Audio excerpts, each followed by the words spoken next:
ہمارے رب العالمین سورہ الاعراف میں انشاءاللہ ہم آج 21 سے 26 تک پڑھیں گے۔ وَلَا تَكُونُوا كَالَّذِي قَالُوا سَمِعْنَا وَهُمْ لَا يَسْمَعُونَ۔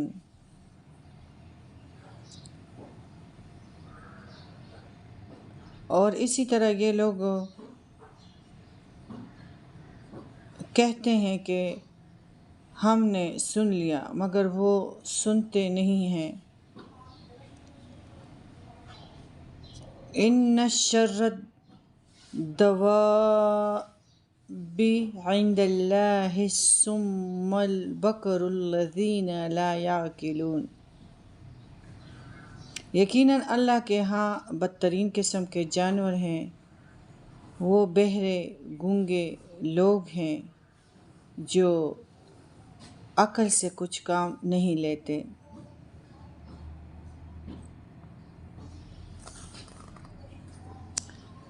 یہاں سننے سے مراد اس کو قبول کرنا ہے، مطلب سنتے تو ہیں لیکن قبول نہیں کرتے۔ جس طرح کسی کا معدہ خراب ہو اور خدا کرے بہت اچھا ہی مطلب خوراک کھائیں، اس میں سب کچھ ہو،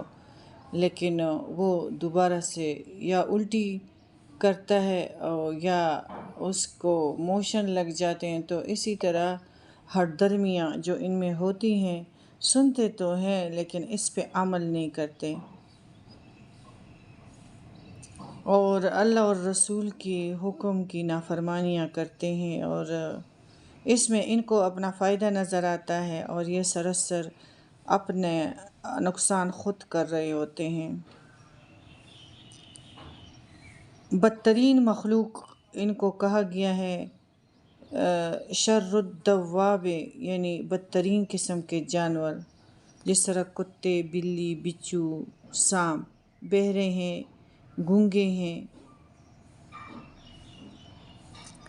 تو جب انسان اس ذات سے وہ کام لینا چھوڑ دے جس کے لیے وہ بنائے گئے ہیں، اور اللہ تعالیٰ نے ان کو اطاعت کے لیے بنایا ہے تاکہ آنکھیں، زبان اور کان اور دماغ کو ہم میرے لیے یعنی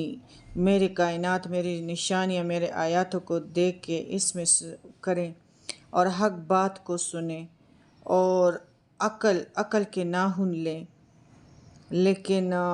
ان کو جو معلومات قرآن کے ذریعے سے یا آیات کے مطابق یعنی کل کائنات، دیکھو ایک ہی پانی ہے، اس میں بہت سارے ہمارے لیے بہت سارے ذائقے بھی ہیں، مختلف قسم کے چیزیں بھی ہیں، تو اللہ تعالیٰ فرماتے ہیں کہ جو شخص ان اجزاء سے کام نہ لیتے ہوئے انہیں بیکار بنا دیتا ہے تو یہ لوگ جانوروں سے بھی بدتر ہیں جنہوں نے اپنے خداداد صلاحیتوں کو برباد کیا۔ بچھو اور سانپ اس کو جس کام کے لیے، کتے بلی کو جس کام کے لیے بھیجا ہے وہ کام کرتے ہیں، لیکن اللہ تعالیٰ فرماتے ہیں کہ یہ اس سے بھی بدتر ہیں کہ اس سے اپنا کام نہیں لیتے، یعنی اس کو جس کام کے لیے، عبادت کے لیے، اور ادھر کو آخرت حضرت آدم علیہ السلام کو اس اپنی گناہ کی وجہ سے اس سیارے پہ بھیجا تھا، اور پھر ہم نے اپنا ادھر توبہ و استغفار اور اللہ تعالیٰ کی اطاعت، اور پھر جو پیارے نبی ہمارے پاس آئے ہیں اطاعت رسول کے لیے ہمیں بھیجا ہے وہ کریں گے تو وہ ہم اپنا مقام اور اپنی جائیداد جنت اور ان کی وراثت جو اللہ تعالیٰ نے ہمارے لیے نصیبوں میں لکھی ہے تو انشاءاللہ ہمیں ملے گا، لیکن ہم اگر ان سے عقل سے کچھ کام نہ لیں تو مطلب یہ ہوا کہ ہمارا نقصان خود ہی بیکار، خود ہی ہم نے کر لیا۔ وَلَوْ عَلِمَ اللَّهُ فِيهِمْ خَيْرًا لَّأَسْمَعَهُمْ وَلَوْ أَسْمَعَهُمْ لَتَوَلَّوْا وَهُمْ مُعْرِضُونَ۔ اگر اللہ ایسے لوگوں میں سے کچھ بھی بلائی دیکھتا تو انہیں سننے کی توفیق دے دیتا، اور اگر وہ انہیں یہ توفیق دے بھی دیتا تو بھی بے روحی کے ساتھ پیٹ پھیر جاتے۔ اصل میں اللہ تعالیٰ ایسے لوگوں میں بلائی کا جوہر مطلب ان کو دکھائی نہیں دیتا اللہ تعالیٰ کو، اور ان میں موجود ہی نہیں رہتا۔ اور اگر لوگ اپنے آپ میں کہ کچھ ایسا جوہر موجود رہنے دیتے تو اللہ تعالیٰ انہیں ضرور سنوا دیتا، لیکن ان کی موجودہ حالت یہ ہے اگر انہیں اللہ کی آیات سنایا جائے یا اگر اس نے سنا یا اس کو سمجھا بھی دی جائے تو یہ اپنی ضد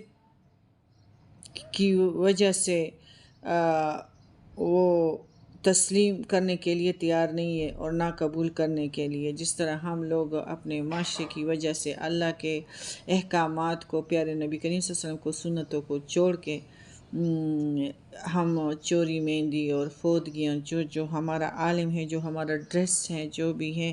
تو وہ ہم کرتے ہیں، تو ہم تسلیم کرنے کے لیے تیار نہیں ہیں۔ اللہ تعالیٰ فرماتے ہیں یہ لوگ بے سمجھے لوگ ہیں، تسلیم اور قبول کرنے پر کبھی بھی تیار نہیں ہوں گے۔ یا ایھا الذین آمنوا استجیبوا للہ وللرسول اذا دعاکم لما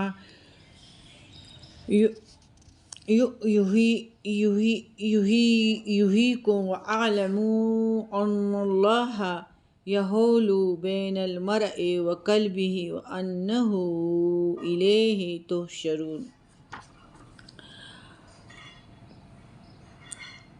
اور اسی طرح اے ایمان والو، اللہ اور اس کے رسول کا حکم مانو جبکہ رسول تمہیں ایسی چیزوں کی طرف بلائے جو تمہارے لیے اس میں زندگی ہے، اور یہ جان لو کہ اللہ آدمی اور اس کے دل کے درمیان حائل ہو جاتا ہے اور اسی کے حضور تم جمع کیے جاؤ گے۔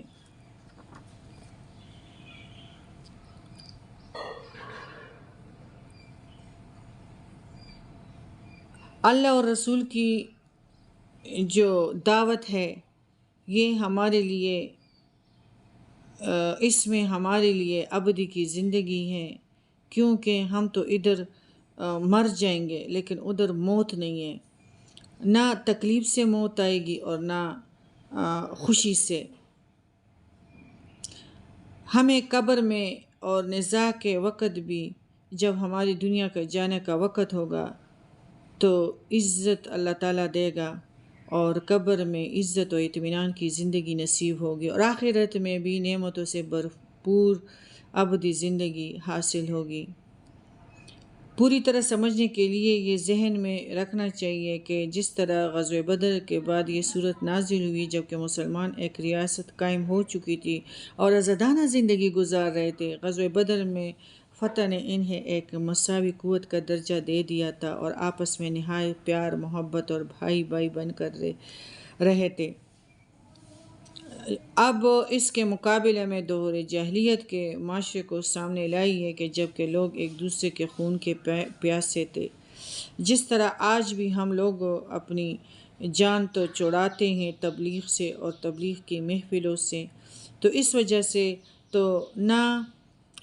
ہماری جان و مال اور عزت محفوظ ہے اور جینا بھی ہمارا حرام ہو چکا ہے۔ اللہ اور رسول نے ہمیں جو تعلیم دی ہے تو اس میں زندگی ہے اور اس میں امن اور چین سے زندگی پھر ہم گزار بھی سکتے تھے، لیکن اصل یہ ہے کہ ہم اللہ اور اس کے رسول کی اطاعت کرنے سے بہت دور ہیں اور ہم فوراً یعنی اللہ تعالیٰ کے سنتوں پہ نہیں آنا چاہتے، اور اسی میں ہماری زندگی کا راز جو ہے وہ چھپا ہوا ہے، لیکن ہم کب سمجھیں گے۔ اذان ادھر ہے یا ایھا الذین آمنوا استجیبوا للہ ورسولہ اذا دعاکم لما یحییکم، اور اللہ اور رسول کا حکم مانو جب رسول تمہیں ایسی چیز کی طرف بلائے جس میں تمہارے لیے زندگی ہے۔ رسول کے سنتوں پہ اپنے آپ کو مطلب ضرور پیش کرنا چاہیے، فوراً قبول کرنا چاہیے۔ اللہ تعالیٰ فرماتے ہیں کہ نبی کریم صلی اللہ علیہ وسلم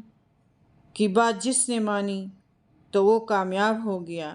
اور جو بدعتوں میں مشغول ہیں تو ان کا نہ نماز قبول ہے اور نہ کوئی صدقہ، نہ حج، نہ کوئی قربانی ان کی قبول ہے۔ تو اسی طرح جب آپ لوگوں کے دین کا، قرآن پاک کا ہے وقت، تو اس میں بھی ڈواڈول نہیں ہونا چاہیے، حاضری دینی چاہیے۔ اذان ہو جائیں تو یہ اللہ کی طرف سے کال ہے، تو جلدی سے نماز کے لیے اٹھنا چاہیے، نہیں کہ دنیا کے کاموں میں ہم لگیں۔ تو جو موجودہ حالت ہے، یہ سب کچھ یہ آیاتوں میں 23 اور 24 میں بیان ہے کہ موجودہ دور میں ہم اللہ اور رسول کے نافرمانی کر رہے ہیں، اس لیے نہ امن ہے، نہ سکون ہے، اور نہ سکھ کی زندگی گزار سکتے ہیں۔ جان و مال اور عزت بھی محفوظ نہیں ہے، اور جینا بھی ہمارا حرام ہو چکا ہے۔ تو اس کے رسول نے، اللہ تعالیٰ فرماتے ہیں کہ میرے رسول نے تمہیں وہ تعلیم دی ہے کہ تمہاری زندگی کا روح ہی موڑ دیا ہے، اور اب تم امن اور چین سے زندگی گزارو گے تب جب میرے رسول کی اطاعت کرو گے۔ اطاعت رسول، اطاعت اللہ۔ ہمارے رب العالمین فرماتے ہیں ان اللہ وَاعْلَمُوا ان اللہ یحول بین المرء وقلبہ وانہ الیہ تحشرون۔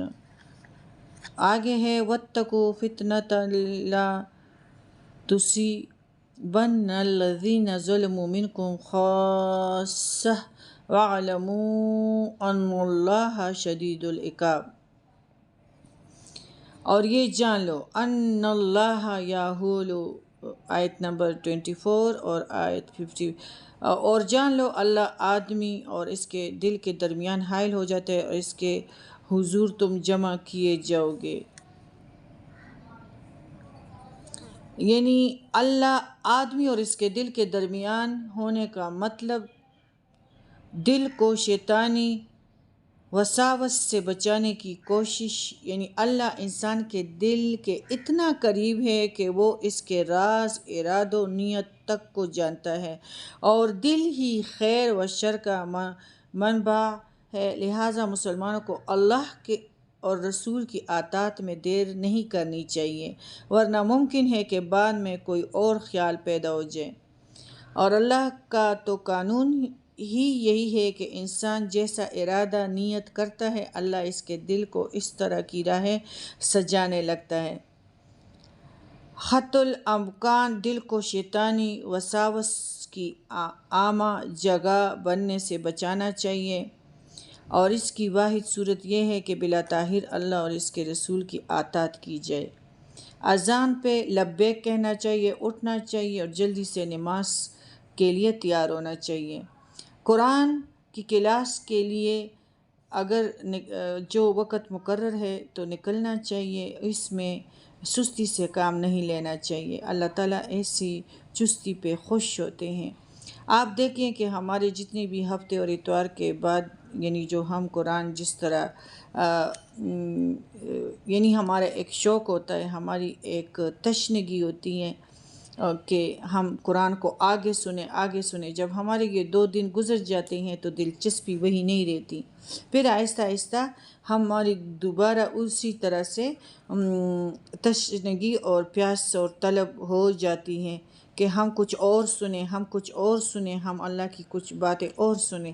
تو اس لیے اللہ تعالیٰ فرماتے ہیں کہ دعائیں مانگا کرو کہ یا اللہ مجھے مجاہدوں میں سے رکھنا، قربانی دینے والوں میں سے رکھنا، کہ میں تیرا ہی رہوں۔ نبی کریم صلی اللہ علیہ وآلہ وسلم بھی اکثر یہی دعا مانگا کرتے تھے، اللہم ثبت قلوبنا علی دینک، یا اس طرح دوسری دعا تھا، یا مقلب القلوب ثبت قلوبنا علی دینک، کہ یا اللہ میرے دل کو دین پہ قائم رکھ۔ ہمارے رب العالمین فرماتے ہیں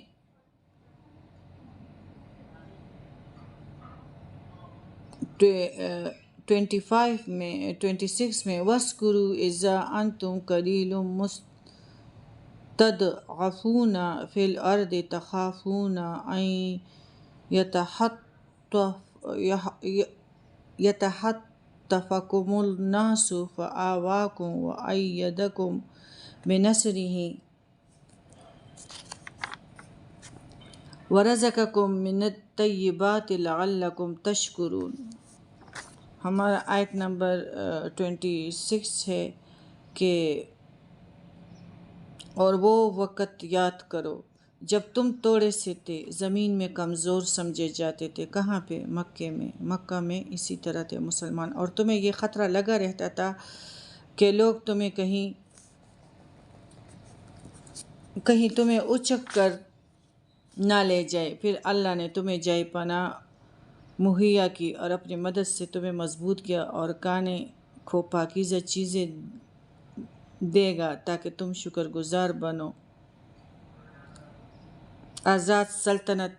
مدینہ عطا فرمائی، فتح بدر سے تمہاری پوزیشن خاص مضبوط ہو گئی، اور اموال غنائم سے تمہیں پاکیزہ رزق بھی دیا۔ اب تم دل سے، زبان سے اور عمل سے اللہ کا شکر ادا کرو، اور عمل سے شکر کی صورت یہ ہے کہ ہر وقت اللہ اور رسول کی اطاعت پر قائم اور دائم رہیں۔ جنگ بدر میں اللہ نے مسلمانوں کو عظیم فتح کی اور باطل کی کمر